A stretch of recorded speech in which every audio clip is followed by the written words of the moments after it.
अथाष्टादशोऽध्यायः। सूत उवाच यो वै द्रौण्यस्त्रविप्लुष्टो न मातुरुदरे मृतः अनुग्रहाद् भगवतः कृष्णस्याद्भुतकर्मणः ब्रह्मकोपोत्थिताद्यस्तु तक्षकात् प्राणविप्लवात् न संवुमोहोरुभयात् भगवत्यर्पिताशयः उत्सृज्य सर्वतः सङ्गम् विज्ञाताजितसंस्थितिः वैयासकेर्जहौ शिष्यो गङ्गायाम् स्वम् कलेवरम् नोत्तमश्लोकवार्तानाम् जुषताम् तत्कथामृतम् स्यात् सम्भ्रमो अन्तकालेऽपि स्मरताम् तत्पदाम्बुजम् तावत् कलिर्न प्रभवेत् प्रविष्टोऽपीह सर्वतः यावदीशो महानुर्व्याम् आभिमन्यव एकराट् यस्मिन्नहनियर्ह्येव भगवान् उत्ससर्जगाम् तदैवेहानुवृत्तोऽसौ अधर्मप्रभवः कलिः नानुद्वेष्टि कलिम् सम्राट् सारङ्ग इव सारभुक् कुशलान्याशु सिद्ध्यन्ति नेतराणि कृतानि यत् किं नु बालेषु शूरेण कलिना धीरभीरुणा अप्रमत्तः प्रमत्तेषु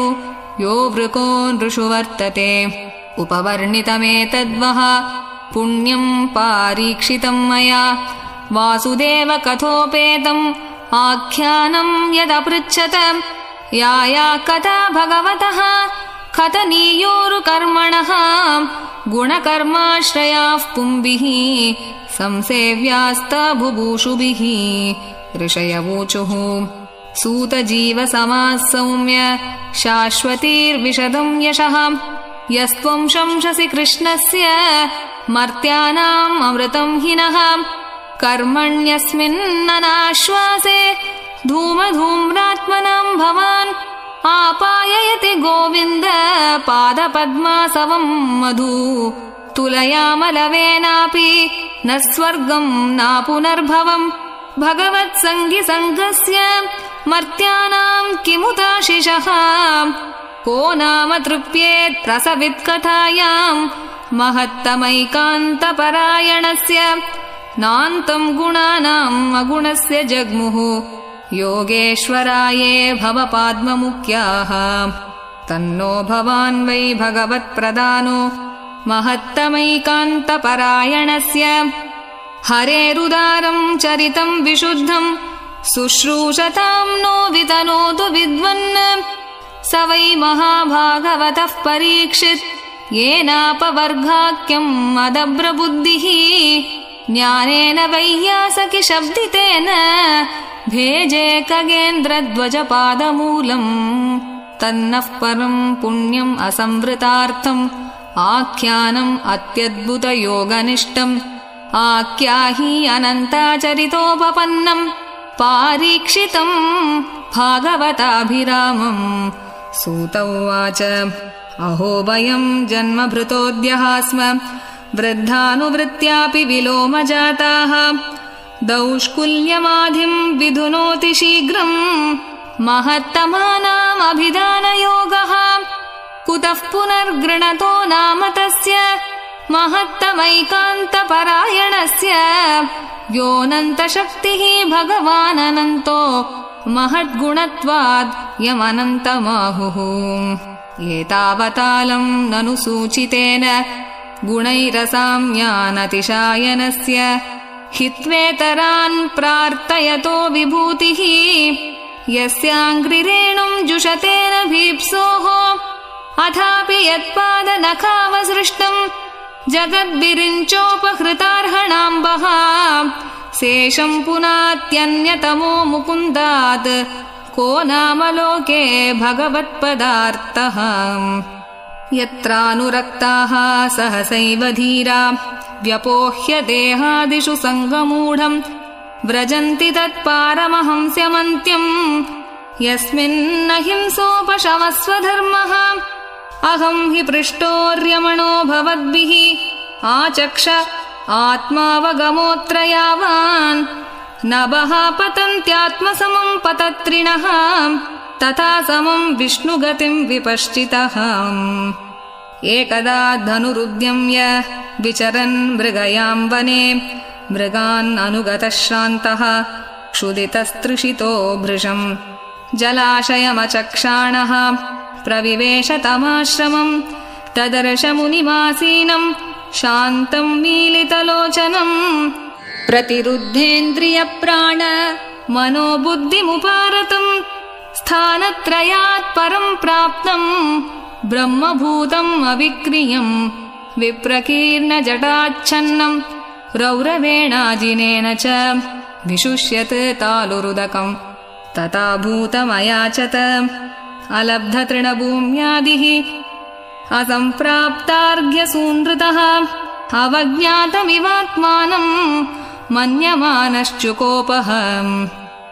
अभूतपूर्वः सहसा क्षुत्रिभ्याम् अर्धितात्मनः ब्राह्मणम् प्रत्यभूत् ब्रह्मन् मत्सरो मन्युरेव च स तु ब्रह्म ऋषेरंसे गतासुम् उरगम् रुषाम् विनिर्गच्छन् धनुष्कोट्या निधाय पुरमागमत् एष किम् निभृताशेषकरणो मीलिते क्षणः मृषा समाधिः आहोस्वित् किम् नु स्यात् क्षत्रबन्धुभिः तस्य पुत्रोऽति तेजस्वी विहरन् बालकोर्भकैः राज्ञागम् प्रापितम् तातम् श्रुत्वा तत्रेदमब्रवीत् अहो अधर्मः पालानाम् पीव्नाम् बलिभुजामिव स्वामिन्यगम्यद्दासानाम् द्वारपानाम् शुनामिव ब्राह्मणैः क्षत्रबन्धुर्हि द्वारपालो निरूपितः स कथम् तद्गृहे द्वास्तः स भाण्डम् भोक्तुमर्हति कृष्णे गते भगवति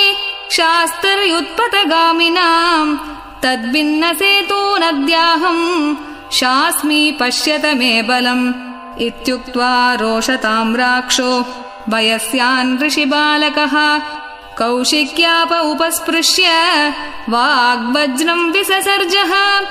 इति लङ्घितमर्यादम् तक्षकः सप्तमेहनी दंशति स्म कुलाङ्गारम् चोदितो मे ततद्रुहम् ततोऽभ्येत्याश्रमम् बालो गले सर्पकलेवरम् पितरम् वीक्ष्य दुःखार्तो मुक्तकण्ठोरुरोदः स वा आङ्गिरसो ब्रह्मन्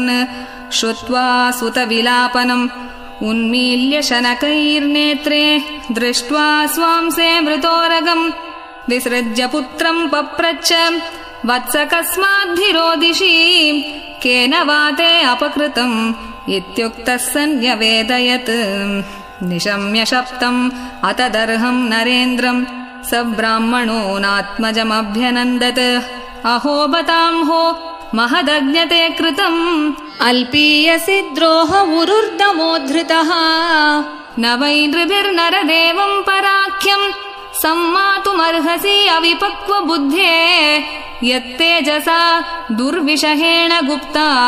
विन्दन्ति भद्राणि अकुतो भयाः प्रजाः अलक्ष्यमाणे नरदेवनाम्नि रथाङ्गपाणावयमङ्गलोकः तदा हि चौरप्रचुरो विनङ्क्ष्यति अरक्ष्यमाणो अविवरूथमत्क्षणात् तदद्य नः पापमुपैत्यनन्वयम् यन्नष्टनाथस्य वसोर्विलुम्पकात् परस्परम् घ्नन्ति शपन्ति वृञ्जते पशून् स्त्रियोर्तान् पुरुदस्य वो जनाः तदार्यधर्मश्च विलीयते नृणाम् वर्णाश्रमाचारयुतस्त्रयीमयः ततोऽर्थकामाभिनिवेशितात्मनाम् शुनाम् कपीनामिव वर्णसङ्करः धर्मपालो नरपतिः स तु सम्राट् बृहत्श्रवाः साक्षान्महाभागवतो राजर्षिः हयमेधयाट् क्षुत्रिक्षमयुतो दीनो नैवास्मत्शापमर्हति अपापेषु स्वभृत्येषु बालेन अपक्वबुद्धिना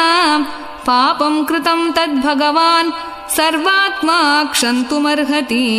तिरस्कृता विप्रलब्धाः शप्ताः क्षिप्ता हता अपि नास्य तत्प्रतिकुर्वन्ति तद्भक्ताः प्रभवोऽपि हि इति पुत्रकृताघेन सोऽनुतप्तो महामुनिः स्वयं विप्रकृतो राज्ञा नैवाघं तदचिन्तयत् प्रायशः साधवो लोके परैर्द्वन्द्वेषु योजिताः न व्यथन्ति न हृष्यन्ति यतात्मा गुणाश्रयः इति श्रीमद्भागवते महापुराणे पारमहंस्यां संहितायां प्रथमस्कन्धे 18 श्रीहरये नमः। श्रीहरये नमः। श्रीहरये नमः। गोपिका जीवनस्मरणं गोविन्द गोविन्द। सद्गुरुनाथ महाराज की जय।